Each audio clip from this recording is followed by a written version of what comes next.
کبھی تاریخ کا رخ بدلنے کے لیے تلواروں، تیروں اور نیزوں کی ضرورت نہیں ہوتی، بلکہ ایک چیخ، ایک صدا تاریخ کا رخ موڑ دیتی ہے۔ داہر کا جواب انتہائی روکھا تھا، سمندر کے لٹیرے میرے بس میں نہیں ہیں۔ یہ جواب در حقیقت اعلان جنگ تھا۔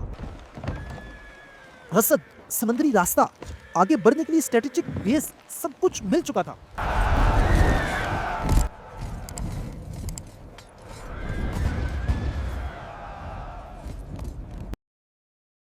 برے صغیر میں اسلام تلوار کے زور کے ساتھ آیا یا انصاف کی پکار پر؟ آج کی یہ ویڈیو کسی سلطنت کے عروج و زوال کی نہیں، بلکہ ایک دروازے کے کھلنے کی ہے۔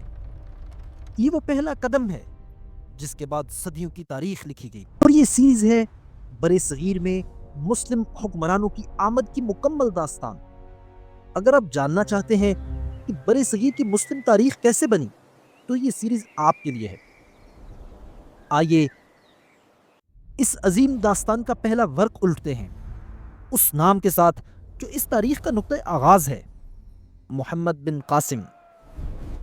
طائف کی وادیوں سے اٹھنے والا یہ نوجوان بنو ثقیف قبیلے کا چشم و چراغ تھا، وہ قبیلہ جس نے بنو امیہ کے دور میں تلوار اور قلم دونوں پر اپنی گرفت مضبوط رکھی تھی۔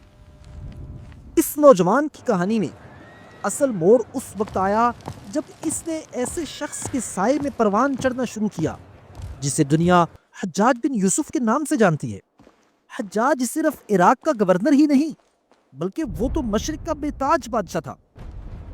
وہ محمد بن قاسم کا سرپرست بھی تھا۔ اس کا محمد بن قاسم سے رشتہ صرف خون کا نہیں، بلکہ قابلیت کا تھا۔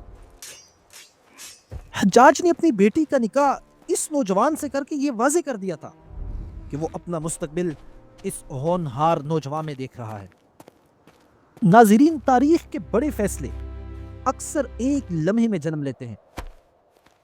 کبھی تاریخ کا رخ بدلنے کے لیے تلواروں، تیروں اور نیزوں کی ضرورت نہیں ہوتی، بلکہ ایک چیخ، ایک صدا تاریخ کا رخ موڑ دیتی ہے۔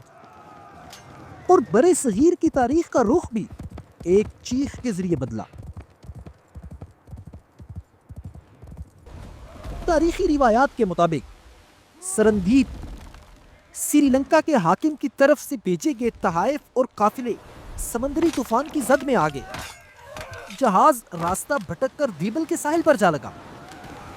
وہاں کے مقامی لٹیروں اور سمندری قزاقوں نے قافلے کا سامان بھی چھین لیا اور تمام شرکاء کو قید کر لیا گیا۔ اسی قید کے سناٹے میں ایک ایسی چیخ گوجی جس نے دمشق کے ایوان ہلا دیے، یا حجاج، یا حجاج۔ یہ صرف مدد کی پکار نہیں، یہ ایک ریاست کے دروازے پر دستک تھی۔ اور روایت میں آتا ہے کہ جب یہ خبر حجاج تک پہنچی تو اس نے بآواز بلند لبیک کہا، یعنی میں حاضر ہوں۔ حجاج نے پہلے مرحلے میں سفارتکاری کا راستہ اپنایا۔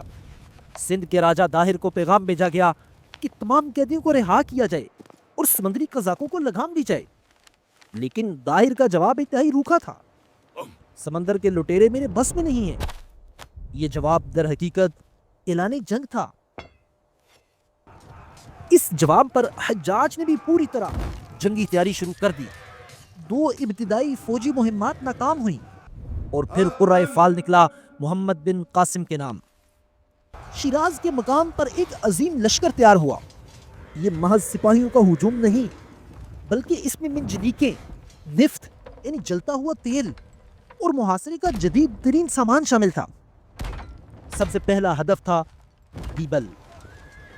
محمد بن قاسم مکران کے راستے آگے بڑھا۔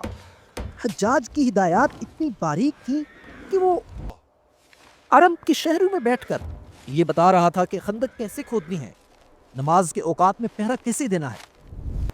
حجاج کی مکمل نگرانی اور مسلسل رہنمائی کے ساتھ محمد بن قاسم اپنی فوج کو لے کر دیبل کے قلعے کے سامنے جا پہنچا۔ اسلامی لشکر کی حفاظت کے لیے خندقیں کھودی گئی تاکہ اچانک حملے سے بچا جا سکے۔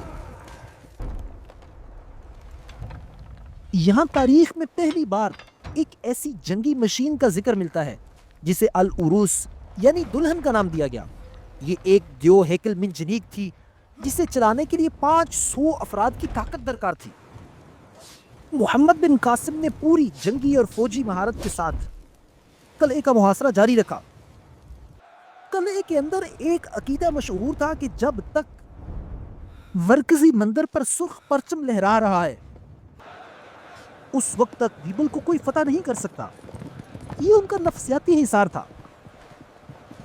تاریخی روایات کے مطابق ایک برہمن باہر آیا اور اس نے محمد بن قاسم کو خبر دی شہر کی اصل ڈھال دیواریں نہیں بلکہ مندر کے اوپر لہراتا ہوا پرچم ہے۔ شہری اسے ایک طرح کا طلسم سمجھتے تھے۔ محمد بن قاسم نے اس مرکزی پرچم کو ہدف بناتے ہوئے منجنیق نصب کروائی۔ سینکڑوں آدمی منجنیق کی رسیوں پر معمول کر دیے گئے اور حکم تھا مسلسل پتھر پھینکیں۔ محمد بن قاسم کے سپاہیوں نے 3 دن تک مسلسل دیبل کی دیواروں پر پتھر برسائے۔ اسی دوران ایک بڑا پتھر اسی علامتی جھنڈے پر لگا۔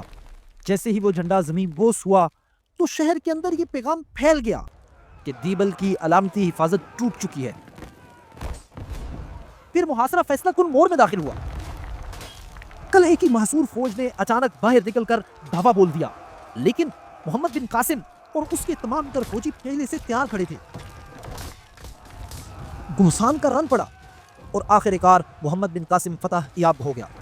لیکن اس ساری جنگ کے دوران راجہ داہر کسی طریقے بھاگنے میں کامیاب ہو گیا اور اس نے خود کو اندرون سندھ میں جا کر محفوظ کر لیا۔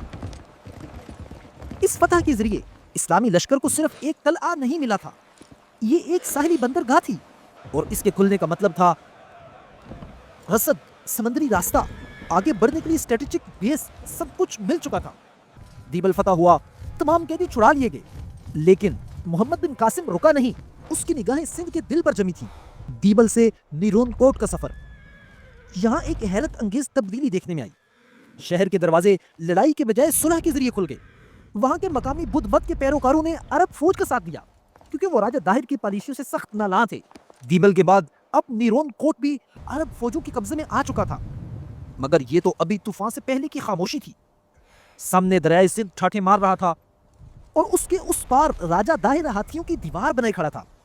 17 سالہ اس نوجوان نے تاریخ کا یہ سب سے مشکل دریا کیسے عبور کیا، راجہ داہر کا کیا خوفناک انجام ہوا، اور پھر دمشق سے آنے والا وہ کون سا خط تھا جس نے فتح کے جشن کو اچانک ماتم میں بدل دیا۔ فاتح سندھ کے عروج اور دردناک زوال کی مکمل داستان دیکھیے ہماری اگلی ایپیسوڈ میں۔